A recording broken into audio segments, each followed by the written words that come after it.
Welcome back. Our second panel this morning is composed of 4 American diplomats who served as United States ambassadors to Yemen, Tunisia, Morocco, and Kuwait. And we're very honored to have them with us this morning. I will introduce the panelists in the order that they will speak. You have their biographies, so I'll limit my remarks. I'll invite them to come up to the podium. In turn, we are giving pride of place to Tunisia this morning. Our Tunisian speakers are going to speak first in each of our panels. Ambassador Russ Deming served as United States Ambassador to Tunisia. Currently, he is an adjunct professor at Johns Hopkins School of Advanced International Studies. Ambassador Deming is an old Foreign Service colleague of mine. It's very good to see him again this morning. It's been a while. Our second speaker, Ambassador Deborah Jones, served as United States Ambassador to Kuwait after a distinguished Foreign Service career in a number of Middle East countries. Currently, Ambassador Jones is the State Department's advisor to the Naval War College, where I met her in December. And it's nice to have you here with us this morning. Ambassador Thomas Riley served for 5 years as United States Ambassador to Morocco, receiving the State Department's Award for Exemplary Diplomatic Service in 2009. And currently, he's a lecturer and advisor on international business development. He's come from California, probably the longest traveler in our group. And finally, Ambassador Barbara Bodine, who served as United States Ambassador to Yemen. Her assignment to Sana'a coincided with the terrorist attack on the USS Cole. Currently, she is the director of the Scholars in the Nation's Service Initiative at Princeton University, where Barbara and I taught classes together at the Woodrow Wilson School, and so it's very nice to have her back with us this morning. So let's begin, and I would ask Ambassador Deming to start.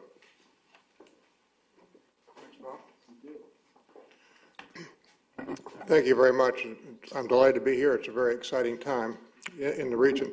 I'm not an expert on security structure, and of course I was not in Tunisia to witness the Arab Spring. So let me talk sort of in a broader perspective. I bring a rather unique perspective in a way. My first Foreign Service assignment was in 1966 to 68. I hate to date myself that much, but my first as a young officer was Tunisia. So I spent two years there during the Bourguiba regime, in a period when Bourguiba was in transition. He had his first heart attack, that they were trying to collectivize the farms, a lot of turmoil. And then I went off to East Asia and spent 30 years in East Asia, and I came back to Tunisia as ambassador 32 years later.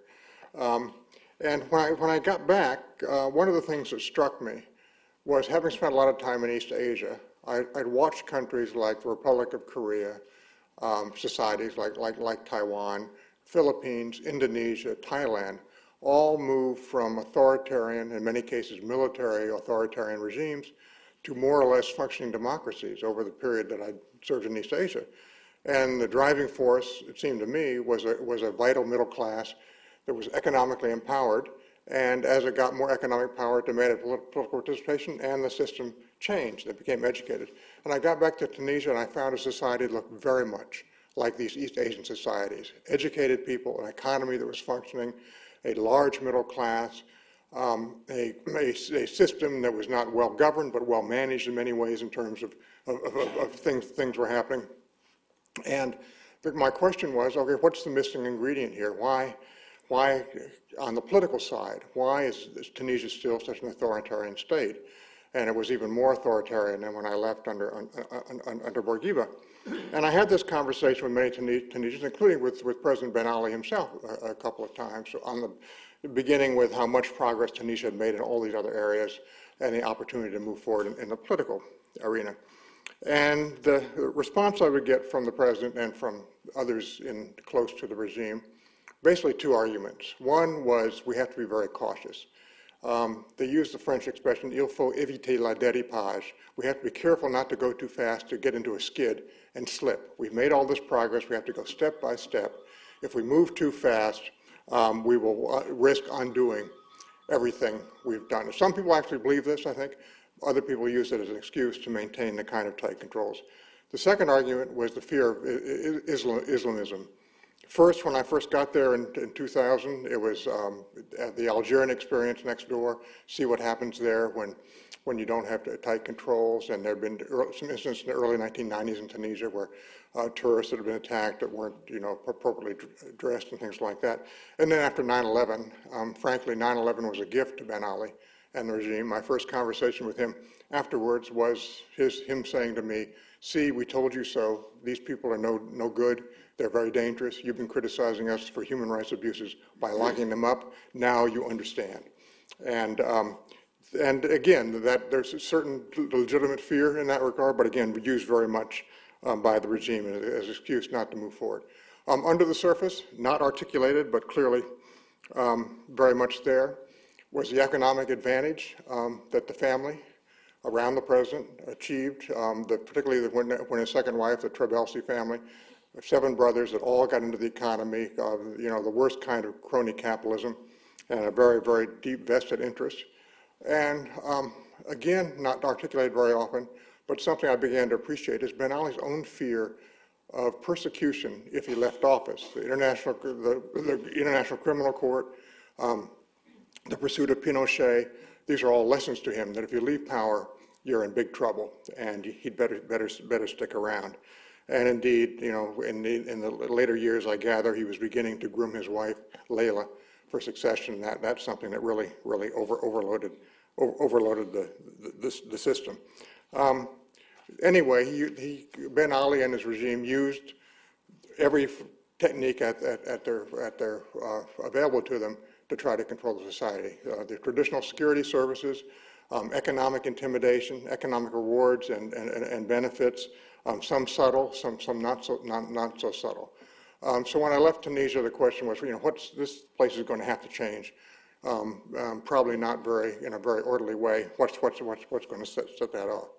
But the result of this Ben Ali pattern was, I think that first of all, when the regime did change, you found that the secular political parties were vastly underdeveloped. And I had this conversation with many of the secular leaders there. Some of them, very, very interesting people. Mohammed Sharfi, who died a few years ago, a serious person. Najib Chebi, who was in the political process, didn't do very well. Mustafa bin Jafar, again, who resurfaced after the thing, and Mr. Sebsi, who became interim president. Some serious people in opposition or in the political world that were very thoughtful, but there were no chance to really develop their own political roots. So you found when the regime fell that only Ennahda had sort of, in exile, had a structure that really had broad roots. Second, young people largely alienated from the political process. My understanding is in the referendum, in the Constitutional Convention election, the participation of young people was very, very, very low, and that's still the case. Third, security forces stigmatized and not really able to function without a strong regime on top, and the lack of credibility in the justice system. And many of the RCD, the ruling party technocrats, were forced out, and so a gap, a need for reconciliation. And a big gap I found between the urban elites and the countryside. And my Tunisian friends in Tunis largely ignored the countryside, really focusing on their own interest in the capital, and that has left a big gap. So let me just go, at the end with some of the challenges I see. First, drafting the Constitution. As Dr. Masmoudi said, that does seem to be moving forward. The whole question of the role of religion in a society, a very delicate one. That seems to be making some progress. For how to guarantee freedom of expression. The very interesting case recently of a privately owned cable television channel showed the movie Persepolis, which has a scene in it personifying God. The movie had been shown in theaters in Tunisia. When it was shown on TV, there was a large outrage, and the owner of the station was recently fined a couple of $1,000s for blasphemy. Is this a good sign or a bad sign in terms of moving forward on freedom of expression? Restoring the integrity of the judicial and police system, a big challenge. A system fundamentally undermined and contaminated by the Ben Ali regime. National reconciliation, how do you bring back in the many talented people in the old regime who are not corrupted, not nearly as corrupted as the leadership. How do you work that out? Tunisia needs to be a unified country. The role of the labor union, the UJTT is a very important force, and that has yet to be sort of fully reconciled. The economy, as Dr. Masmoudi said, many people, both university graduates in the countryside out of work. How do you revive the economy? How do you revive tourism? How do you get things going again? How do you attract foreign investment, which is so important after all the crony capitalism poisoned the investment atmosphere in Tunisia? And in the foreign policy area, where is Tunisia going to be an active player in the Arab League? Is it going to continue to pursue integration with the European Union and maintain a special relationship with the U.S., or is it going to go in a different direction? And Tunisia has been one of the more moderate forces in terms of the Israeli Middle East question. Is Tunisia going to continue that voice or move in a different direction? So many questions on foreign policy that will have to be decided by a new government. Who the new president is, what the new system is, what the new structure is will be extremely important in determining all this. But I'm terribly optimistic about Tunisia. It's a marvelous society.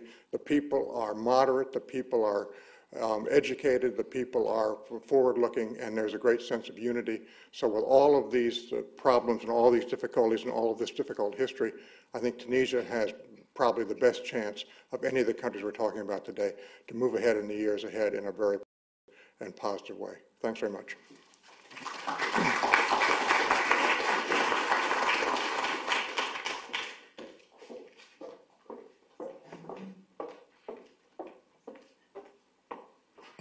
Good morning. Ahlan wa sahlan. Assalamu alaikum. I could say it's interesting, we would begin very differently in the Gulf in how we greet, and it would, I think, caps the whole difference in societies, because we would begin by saying Assalamu alaikum wa rahmatullahi wa barakatuh fi, and we'd begin our remarks by saying Bismillah, which gives a certain authority to it, which I noticed none of the speakers today began with, because we began in the casual Western way. Let me first, though, underscore here, as the only active member of the U.S. government who's speaking today at some risk of either being boring or either being fired, I want to note that the views and the opinions that I'm going to express here are entirely my own. They do not necessarily reflect the policy of the U.S. government or the Department of State. I'm solely responsible for errors of fact, flaws, and observation. And obviously, I'm speaking as a practitioner and observer who's not free of bias and certainly vulnerable, as we all are, to entrapment in our own cleverly woven narratives, so caveat emptor. One of my favorite quotes is from Sir Ronald Storrs, who was Britain's last governor of Jerusalem, who famously said, "The Near East is a university from which the scholar never takes his degree." So, and I think we all saw that in February of 2011. I've often suggested, only in partial jest, that one of the fundamental and essential differences between modern Western culture and American progressive society and more traditional societies, and in that I include New Orleans and parts further south, is epitomized in the second question that we ask after inquiring after someone's name. In the United States, it is invariably, what do you do for a living? What do you do as a unit of production? What's your contribution to society? Where do you fit in, as Marx would say, in a society of institutions and rule of law, which in theory will protect you from discrimination, or at least shift the focus from your pedigree, think Nick Gatsby, to your personal achievement. In the Arab world, as in New Orleans and other parts south, the second question is, min ahlik, who are your people? Where does your family fit in within this tribal society? And by extension, how must I then treat you in order to stay on good terms with those in power? Or, by extension, need I even bother, given your affiliations?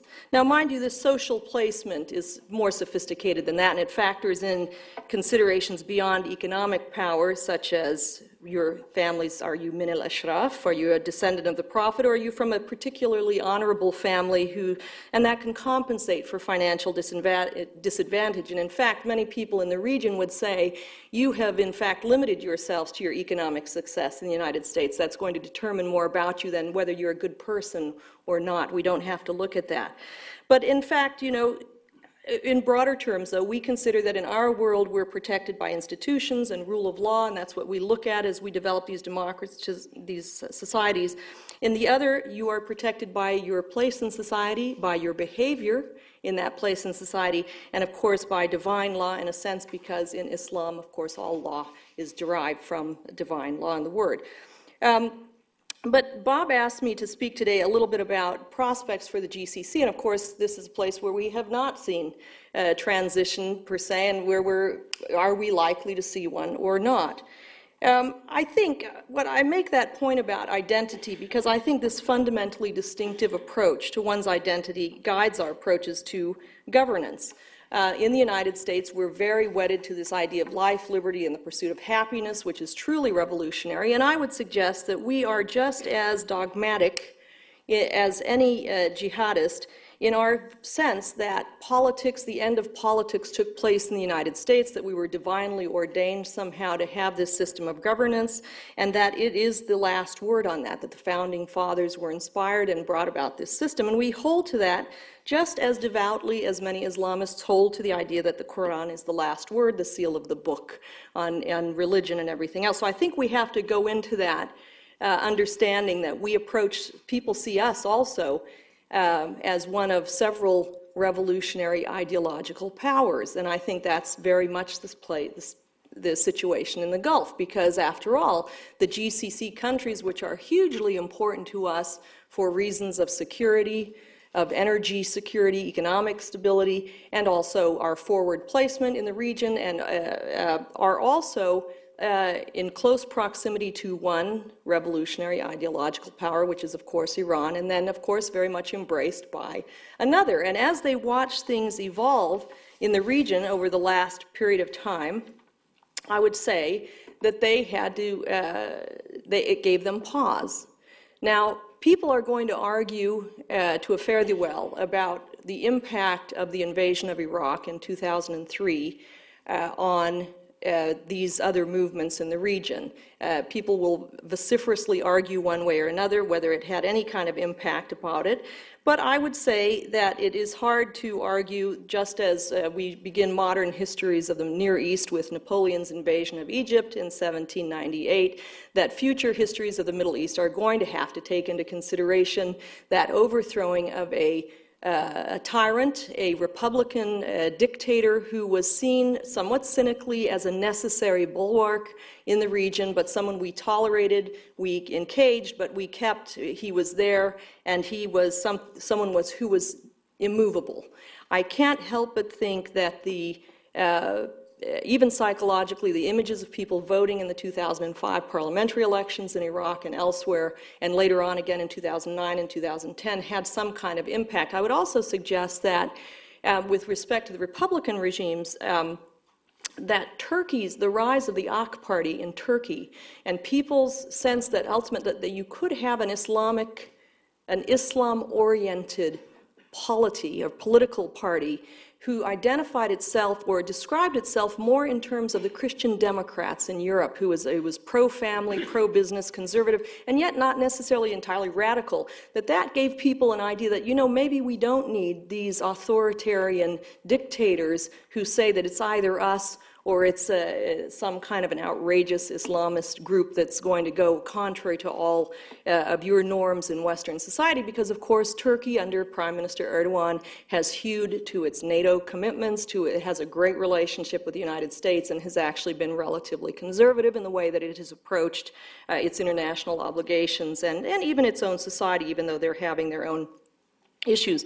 Now, obviously, in each country differs in its approach. Even within the GCC, history, geography, culture all play roles. Islam, as we know, is not inherently allergic to democracy, as we note in Turkey, Indonesia, Malaysia, and also, as I often point out to people, the world's largest democracy is India, and you have how many hundreds of thousands of Muslims voting there very happily, not to mention American Muslims who participate very easily in our own democracy.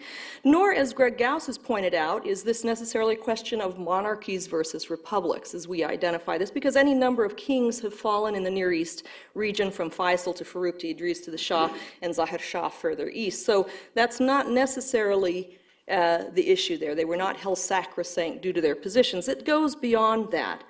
And it is true that during the most recent Arab uprisings, authoritarian republics did seem most vulnerable to transformation or disruption, but this was often triggered by allegations of corruption, abuse, maldistribution of power and national wealth.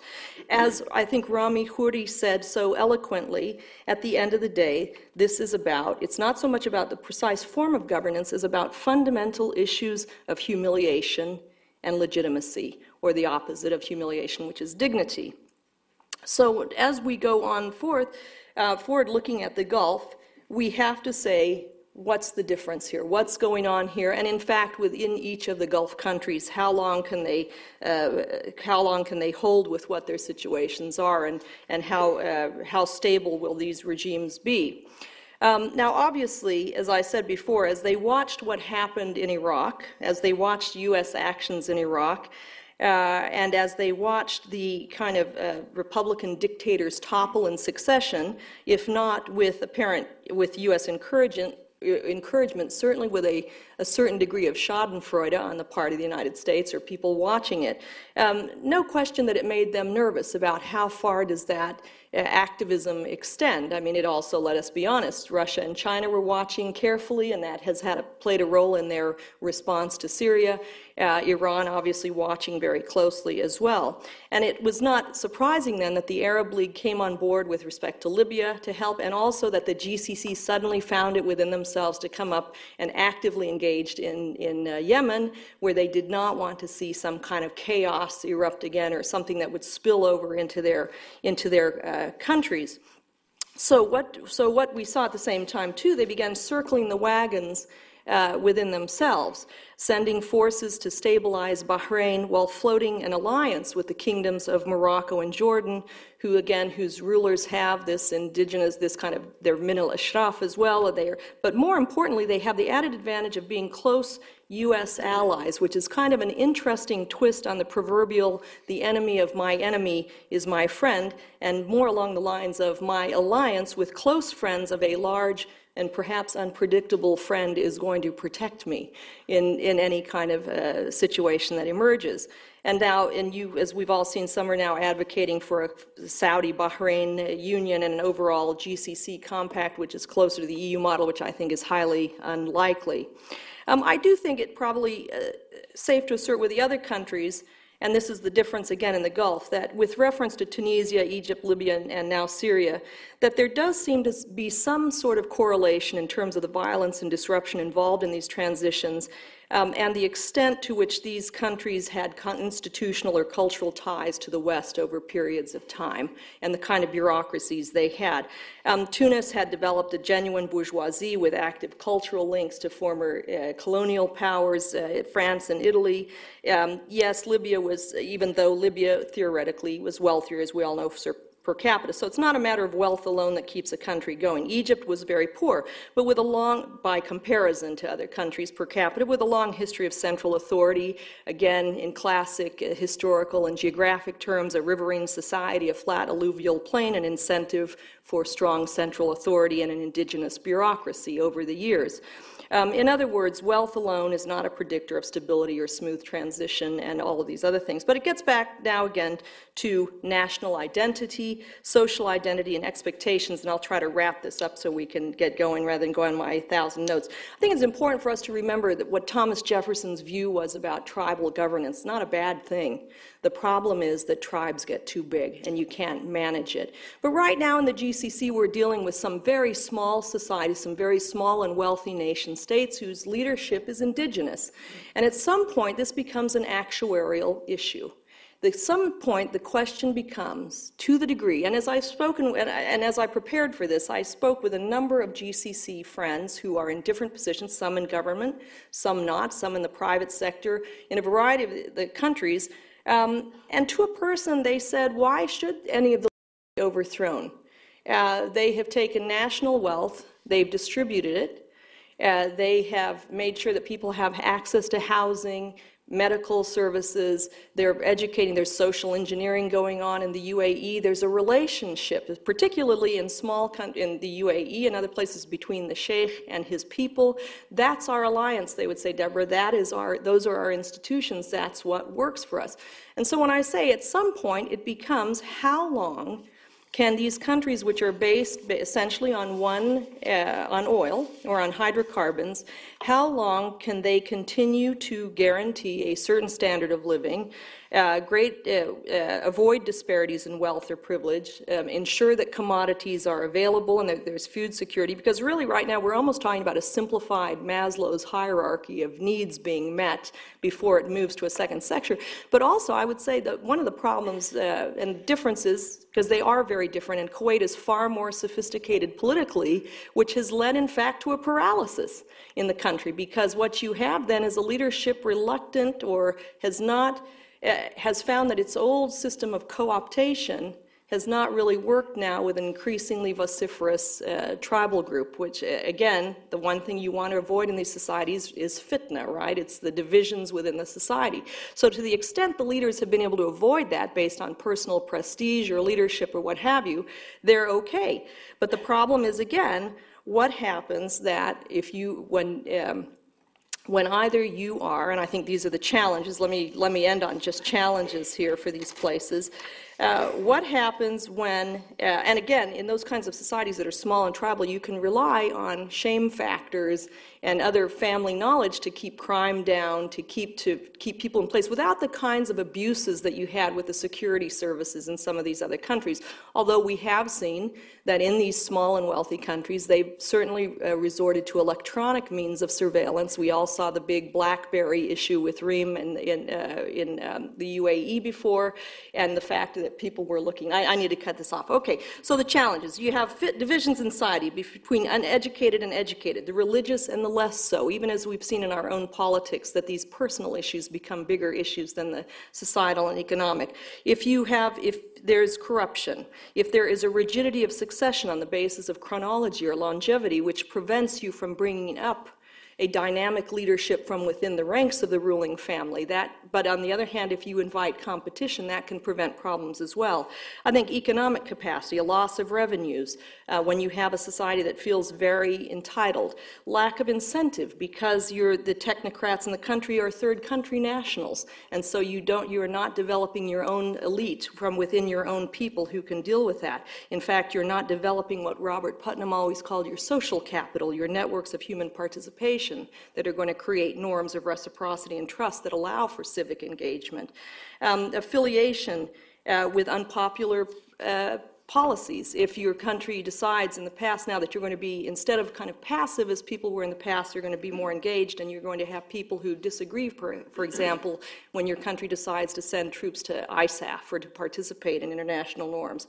And also, if you have, in theory, a deep rejection by younger people of elite governance, which we see worldwide as people are responding, as you've noted, to tear down things with groups that are united by social websites, which are not as good at building consensus and policy as they are at tearing down. I think that everyone's noted. Anyway, we can get into it in the question and answers. There's a lot to discuss here. For now, I think they're fine. But we're going to see in future. I'm happy to take the questions later on. Thank you.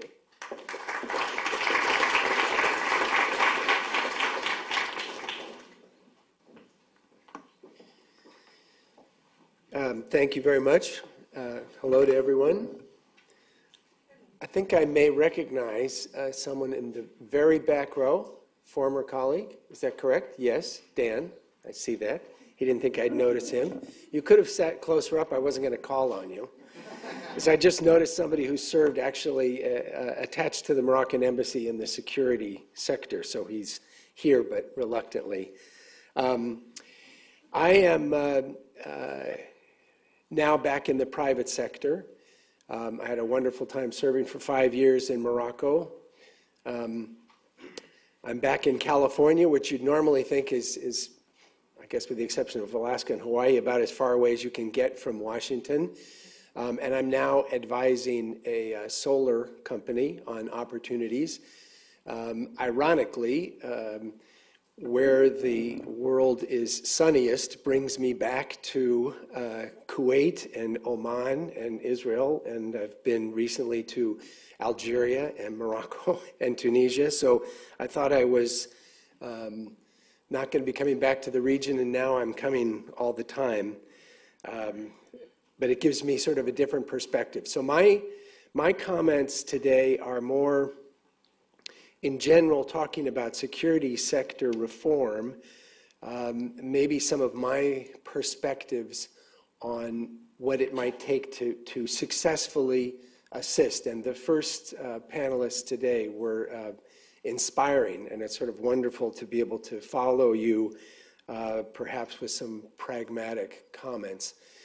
The first one is that security sector reform, political reform, a lot of the suggestions that were made need to always be in the context of, I think, the real problem, which is we have, particularly in North Africa, a region with a very large, probably more than 50% under the age of 30, a very young population, a very high amount of unemployment.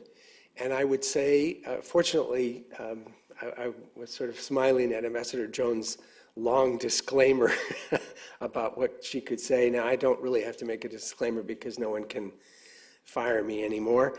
But I would say almost always, every statistic that I've seen about unemployment is incorrect, is underestimated. I mean, I think we do it in our own country, but I've seen figures like 15% or 20%, and it's much more serious than that. And you can tell that just walking through villages and walking through towns, that there's something wrong about official government statistics. So this is a young, large, growing population with very little opportunity and no jobs. And unless you can create that, we commented on this in the Q&A, and I saw that. I think that's absolutely correct. No matter what we do, no matter who we support, or what efforts we do to help movements in this part of the world, if we ignore the underlying economic challenges, it's going to be unsuccessful. We have not just support for food, energy is a huge problem, not necessarily across. We've got some countries who are blessed with oil and gas, others with nothing. So countries like Jordan or Morocco or others who are importing 85% of their energy needs, unless you address that, there's going to be a problem. Actually, speaking of Algeria, as we speak here today, they're wrapping up with their elections for parliament. I don't think there's a lot of optimism about, I just read actually a few minutes ago, the turnout is apparently very low, and the results may be actually quite predictable and perhaps even controlled. But for those countries that have the benefit of natural resources, they're just buying time, because ultimately, unless there is investment and unless there is economic opportunity and education, sooner or later, it may not happen quickly, the oil will dry up, the gas will run out, and you'll be faced with serious problems. Another observation that I had as ambassador, for 5 years, we had a range of programs that would include security types of programs, economic development programs. And one major thing that I could, if I'm now able to criticize our own government, is we have a culture that is very happy to launch programs and do signings and have ribbon cuttings and launch very exciting, wonderful initiatives, and we almost never follow up. We need to go back 3 years, 5 years, 10 years later, and do an audit and analyze the program that we launched and find out if the results were met. And it doesn't have to be to fire someone or put some bad note in their file. It's simply to be more effective, and we really have to be more comfortable doing honest follow-up. We've done even some of our good programs. All the ingredients are there. You go back, which I spent a lot of time doing, go back 3 years later, go back 5 years later, and find out that the agricultural program was never launched, that no one could use the medical equipment that was donated, that the building is closed that we donated for the orphanages. And I think we will learn a lot more, and we will be more helpful to the region if whatever we do, whether that's directly or with the United Nations or in any kind of a bilateral fashion, make an effort to have someone come in and do an audit. And just as a side note, sometimes we're short-staffed at USAID and other programs. I found this as a sort of a private sector person quite odd that we would take the contractors that we employed to do the work and ask them to do the follow-up and analysis and evaluation. A little bit like, I'm short-staffed here at the university. Could you all just grade your own final exams? And so when you look through the files, we have a number of programs that were very successful. In fact, recommendations to expand them, increase them, and extend them. And finally, actually, occasionally we do talk about politics in the world, even in Silicon Valley. Earlier this week, on Monday, a good friend and former Congresswoman Jane Harman was in California. She was in Congress for about 16 years, now heads the Woodrow Wilson International Center, and came and visited me often and is very interested in the region. And I asked for her take, just given her perspective. What about the Arab Spring? Is this real? Is this romanticized? Is it a figment of our imagination? And her comment, which I thought was pretty interesting, was the people have been involved. And once the people get empowered, and you heard that from our speakers this morning, once they get the courage and they see that they've ultimately got the power, if they stay involved, that's going to keep us honest, it's going to keep the governments honest, and it simplify things, but I think empowering the people is really critical. When I was in Morocco, very early on, we had an incident that was called the Sniper of Targhist. This sounds like a very ominous thing. But in fact, what it was a young man. Well, we don't know, actually. It's still a big mystery. This is sort of like the Kennedy assassination. This was apparently on the grassy knoll. There was a young person or persons who, this is near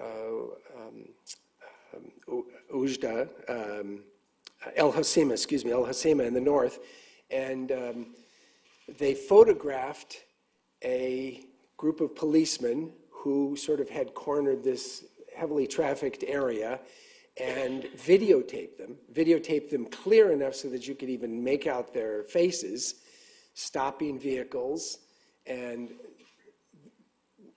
vehicles, in fact, were lined up, and the officer would simply go in, chat a little bit, take money pretty openly, and just sort of put it in his pocket. So it didn't take a lot of scientific knowledge to see exactly what was going on.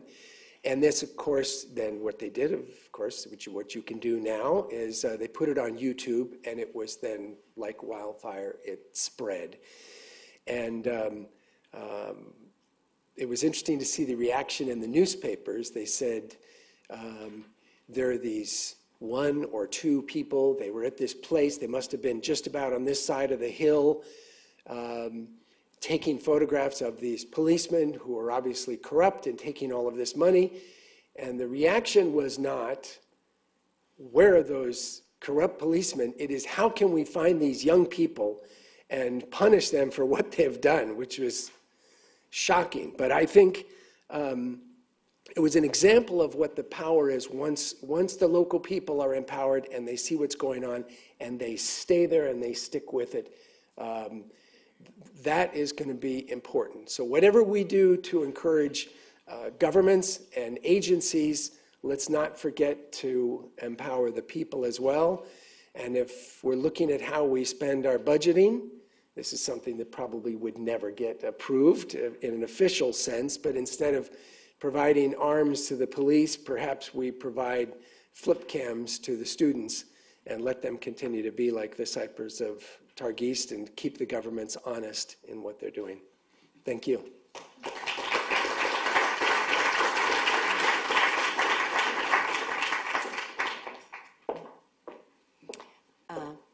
See a couple of other Yemen watchers in the room, so I know I'm going to be called on any mistakes that I make.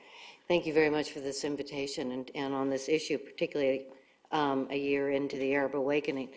I had, just by good luck, happened to be in Yemen a year ago, January, while the Tunisian demonstrations were going on, but long before anybody understood how important the Tunisian upheaval was. It was actually prior to Ben Ali's stepping down. And one of the things that struck me at the time, did not understand its full import, was that even before Ben Ali stepped down, even before we knew we had an Arab awakening, planning was already underway in Yemen, both by what became the demonstrators and by the establishment opposition, to launch demonstrations and to try to bring the government into paralysis. There had been a creeping paralysis in Yemen for years prior to 2011, starting with the postponement of the 2009 parliamentary elections, which really came about because the opposition and the ruling party could never quite agree on electoral mechanisms, even though they had been holding regular parliamentary elections for almost 20 years. What the strategy to cripple the functioning of a not very well functioning process and the plans to launch demonstrations, these were key to the April 2000 election calendar rather than the events that were about to unfold in the region. However, the departure of Ben Ali and the departure of Mubarak did fundamentally change the calculation and did put significant wind behind the back of the demonstrators and the establishment opposition to remove Ali Abdullah Saleh and his regime. However, while the demonstrations were growing at very geometric rates, at a number of key tipping points, the shootings in March at Change Square, the defections of a few key generals, Ali Mohsen and Mohammed Ali Mohsen, have been mentioned, and even the attempted assassination of President Ali Abdullah and most of his senior advisors. Curiously, while they each looked like they were going to be the tipping point, none of them were. The pitched battles between Saleh and his family, General Ali Mohsen and his supporters, and the Al-Akmar brothers, who are the sons of the late Sheikh Abdullah Al-Akmar, Paramount Sheikh of the Hashid Federation, Secretary General of the Islah Party, and Speaker of the Parliament, which I've always wanted to see how he got that on a card. None of these people are in any meaningful way related to each other. Those pitched battles were not directly related to the demands going on in Change Square, nor to the negotiations that were going on within the establishment with the established opposition, but were in many ways just a sideshow of a very traditional elite competition. None of these three parties could defeat the other two militarily, and none of the two could get together long enough to defeat the other one. And so they actually became very much of a stalemate. What we saw going on and what has finally happened was a very Yemeni approach to problems. And that is long, extended, sometimes theatrical, and often very chaotic negotiations. A read through the daily reports that came out of Yemen, done by another NGO, revealed that what was really going on, besides what we were hearing, were months of dueling proposals, declarations, counter-declarations, counter-proposals, coming in from all sides. And in the end, as is also, I think, the Yemeni pattern, what we had was a negotiated settlement. So if we're looking for cute names to the various revolutions, I would call this the negotiated revolution. The settlement that was finally signed on November 23rd, and not by accident, it was signed in Riyadh with the heads of the opposition parties not their underlings, and without either General Ali Mohsen or any of the Al-Akbar brothers present. That brought it to a close. On February 21st, elections were held, and these were not an election for president. I think probably a better description of what happened in February was really a popular referendum to formally end the Saleh era and to formally begin the transition. And seen in that light, it was very popularly supported, it was very necessary, and it provided a clear and unambiguous break with the past. Whether or not Ali Abdullah has fully come to terms with it is not surprising, and it's also increasingly not relevant. It has happened, it is done. Phase one of the transition, laid out in the GCC agreement, has actually gone reasonably well and been reasonably successful and met most expectations. The situation in Sana'a, as Rana described it, is vastly improved, if not up to fully good. A national consensus government has been formed, a military security committee has been established, and the National Assembly or the Parliament has validated the GCC agreement. These are not inconsiderable achievements. Not everyone is happy with all of the terms of the transition, but there is a general acceptance and an understanding that this is a better way forward than the stalemate that lasted for nearly a year. The next phase is going to be far more difficult, but it won't be impossible. The national dialogue has a lot of support in principle, but there's very little clarity on the terms. Who is to be included? This is not going to be a place where you can do a loya jirga. The tribal leaders do not have that status, they do not have that power, and I think it would be a mistake for the outside world to, in a sense, re-tribalize Yemen. The South is a very ill-defined place. Going back to the old PDRY lines, I don't think is a good representation of the divisions in the country. But the Southerners among themselves need to decide what it is they really want. Do they want better inclusion in a unified state? Do they want a federated state? Do they want autonomy, or do they want secession? And depending on who you talk to in the South, you will get very different answers. Do you include the Houthi? First of all, you have to define what a Houthi is. Besides someone from Houth, they're not a defined group. They're not an ethnic group. They're not really a religious group in a distinct way. How do you bring in the South? How do you bring in the youth? So the national dialogue is necessary, proper, and required, but it's going to take a long time to get there. I personally think the national dialogue is actually going to come later in the process rather than earlier, when the Hadi government and the transition cabinet have been able to establish their bona fides, and when there has begun some process and some progress that people can buy into. Right now, there is nothing that you can really talk about. A large part of that process is simply going to be the legitimization of the transition government as it goes about the necessary step of restoring security. And that gets us to the issue of security sector reform. It's an explicit element of the agreement, an agreement that we, the U.S. government, have pledged to support, and it's going to be the major test of the Hadi leadership. This is not, as in some SSR exercises, a question of how to integrate militias or other non-state forces, but how to integrate the myriad elements of the Yemeni security forces, as Rana outlined them.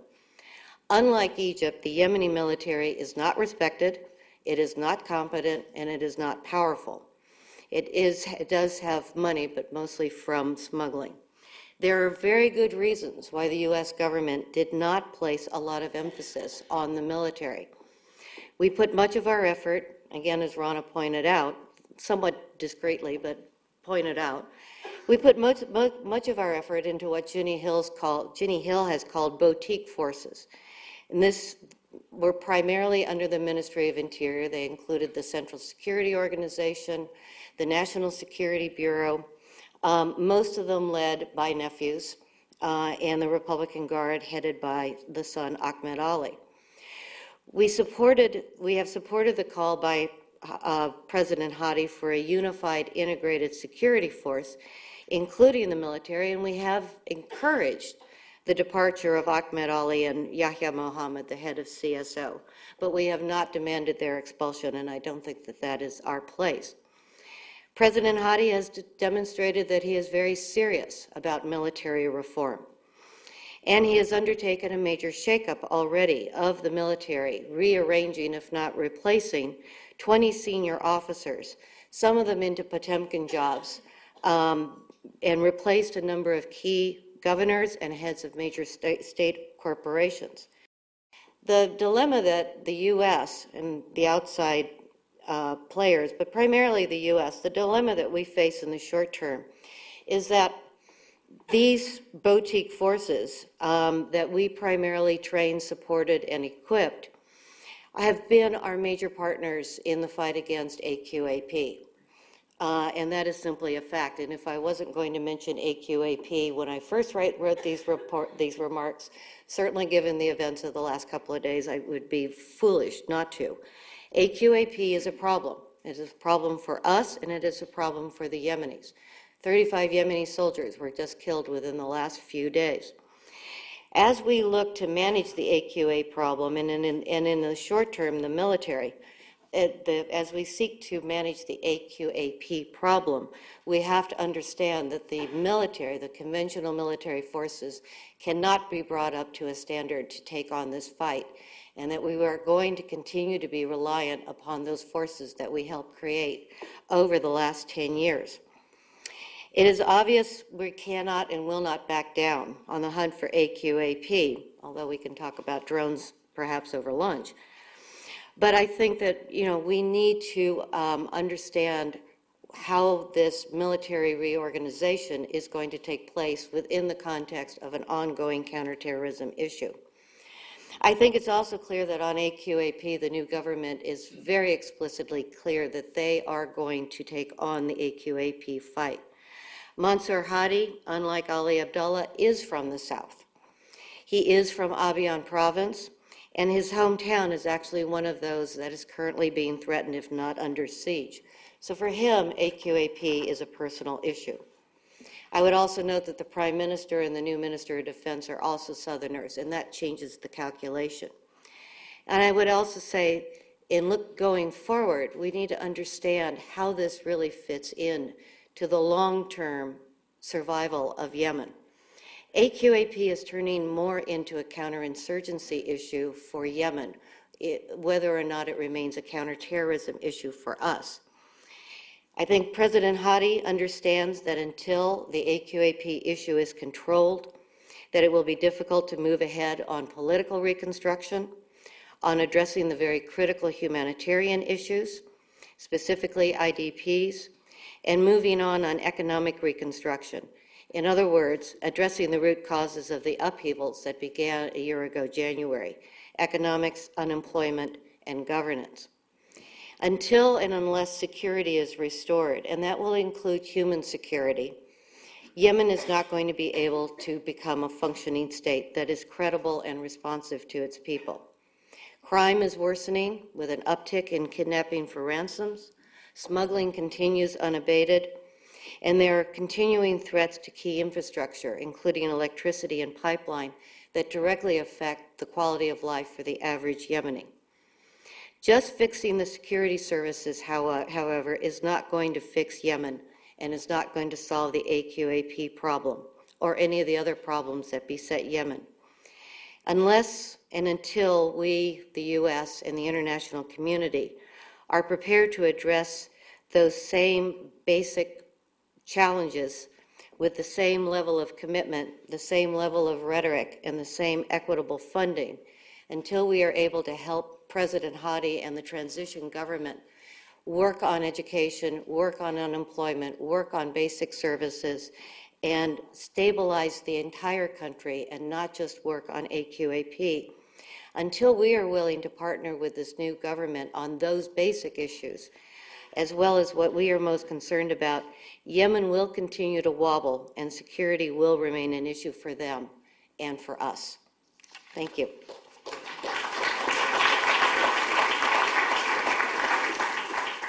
Thank you very much. I'd like to thank our panel. We have about 10 minutes left. I think what we will do is we'll not ask for specific questions for this panel, but we have a number of questions that were submitted earlier that are germane. And so the first question that I have for the panel is as follows. In Egypt, Syria, and Tunisia, the security sector challenge is large, very robust, powerful, and entrenched security institutions. In Libya and in Yemen, the problem is the opposite. It's a lack of security sector institutions, both ministries and operational forces. And so what's the biggest problem? What is the biggest problem that these countries and the international community faces? Want to start? No. Okay. What's more difficult? Yeah. No, it's okay to speak. I'm not on. You are. I am on. Okay.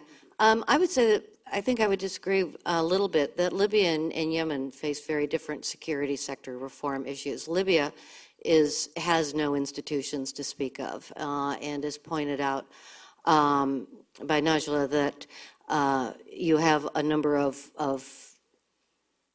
freestanding militias that need to be integrated into a newly created defense and security system.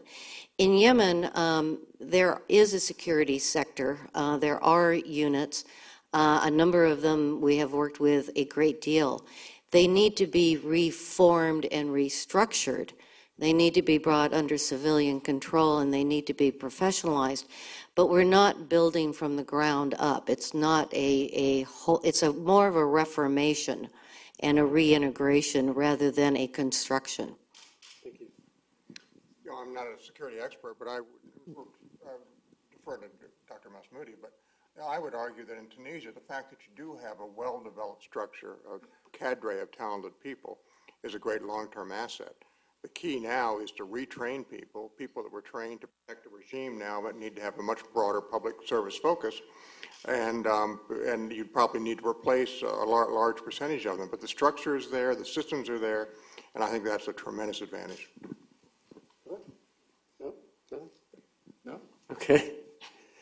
It's a first. Ambassadors who have nothing to say. I mean, you know, as someone who spent his career in the Foreign Service, there's a new day dawning here, and more than just the Arab Spring. Anyway, no, I'm just being smart. I apologize.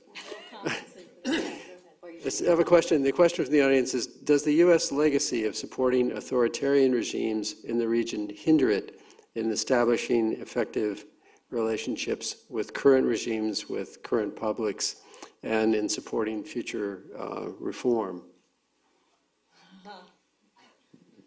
You want to go on that one? Sure, come on. Okay, well.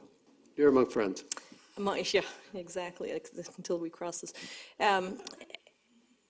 Obviously, those of us who were sitting in our positions as of February 2011 and after got an earful from host governments on our fecklessness, you know, and again, it all depends where you're sitting. Where I was in Kuwait, there was, of course, there was great concern and unhappiness because, again, the context, this followed on the toppling of, let me say this, stability is a critical factor. For if you're a country who relies on exporting a resource, who relies on financial, you know, on playing with finances to survive, I mean, stability is hugely important to you. And again, this is why we, as the United States, find ourselves always caught in this difficult balancing act with Iran, for example, because it makes our friends in the Gulf just as nervous if they think we are getting too close to Iran as they do when they think that we are about to engage in some kind of, you know, combat or some kind of an issue with Iran that's going to upend the structure. And when we went into Iraq, ironically enough, I mean, we really upset many things there as well. And in fact, on this, because my remarks were too long before, one of the things I should comment on is in the security realm, we actually have caused a bit of a transformation, I would suggest, in the GCC states in terms of what had historically and traditionally been a co-optive approach to problems within the regime where you buy off tribes or you create relationships of obligation so that they will not become sources of disruption or fitna in your society, to turning it into, for them, a security problem, where they're looking now at ethnic or other religious minorities as security problems rather than members of society who have to be co-opted and bought off. So this is, so the way that they look at the United States, sure, it complicates it for us because we have always had historically a complicated relationship in the Middle East from day one. We have been torn between our economic and security desires, whether it was when our vast ties were with the Ottoman Empire and our trade interests were with the Ottoman Empire, and yet our democratic hearts were with Greece or whomever, or with the State of Israel. You know, this is an ongoing, long-standing tension that we're kind of accustomed to dealing with out there in a pragmatic way. And so what we try to do is focus on stability, pragmatic programs that are going to help states develop. And I think we do best when we talk about development and what's good for the people in those regions. And I think we've come a long way as a government in terms of articulating that that's really where security lies. I mean, there used to be big differences within the U.S. government about where you go on that. I don't think there are anymore, even between Republicans, Democrats, and I think it's a bipartisan agreement now that the more stable a society, the better it is for our interests. At least we get into these weird strategic pivots on that. I'll turn it to Barbara. Thank you. Well, I was just going to make first of all, a brief answer to the question, does the fact that we have backed authoritarian regimes hurt the U.S.? The answer is yes. But I would make sort of an observation. Actually, I was just recently in Tunisia visiting the current ambassador, who was actually spent a lot of time in Morocco, and he was talking about the effect of WikiLeaks. And as probably many of my colleagues, I have been WikiLeaked, if that's a verb. And ironically, in Tunisia, the effect of WikiLeaks was that we were articulately and accurately reporting on corruption and the problems with government. And that got down to the citizens, and they were actually quite impressed and surprised that we actually knew what was going on and reported it accurately. And I don't know if that was not obviously our intentional effect, but I think that's a very positive effect, is that with that unexpected, perhaps unwelcome transparency also came the fact that we weren't being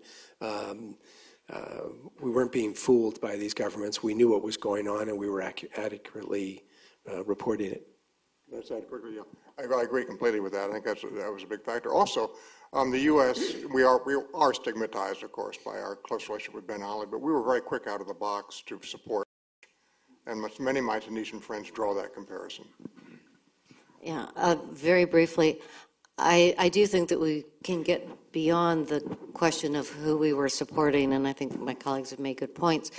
The one thing that I would caution us going forward, and I think how we're going to be judged, is that over the last 10 years, our policy in the region became, as we've all noted, very security-focused, very CT-focused, and what a lot of these people have seen is that we were putting our time, our money, our rhetoric into military and security, as we did in Yemen. And we at least lost the rhetoric of development and governance. And in many places we lost the programs on governance and development. If we return to business as usual in the region of having a security-centric, if not a security-only approach, and we miss these two other driving factors in the Arab awakening, that is how we are going to be judged going forward.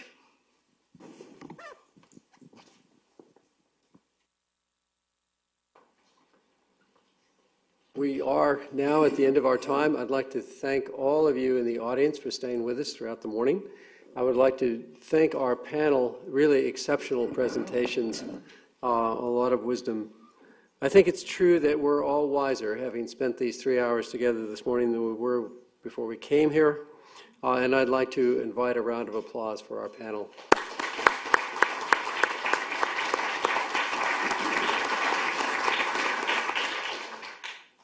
As I said at the start, this is the second year running that we have had a conference focused on the issue of security sector reform in North Africa and the Middle East.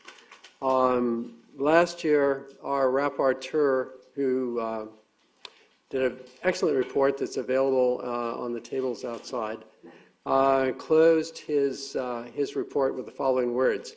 Rapporteur Mark Cedra is with us this morning. Mark is from Waterloo, Canada, where he heads a brand new institute on security sector governance. I'd always thought of Mark as a Canadian, but last night he told me over dinner that his family still lives in Cairo, and so his roots are very much in the region and in Egypt. At the end of his report, Mark wrote the following words: changes to the security sector of transition states will be a critical driver to the long-term success of the Arab Spring. Western states have an opportunity to help this important transition. The same concerns about security and justice that lay at the heart of the protest movements are also the keys to security sector reform, sustainable development, and political stability. They are also the keys to improved relations between the United States and the Arab world. So I'll leave you all with that thought. Thank you for being with us. We stand adjourned.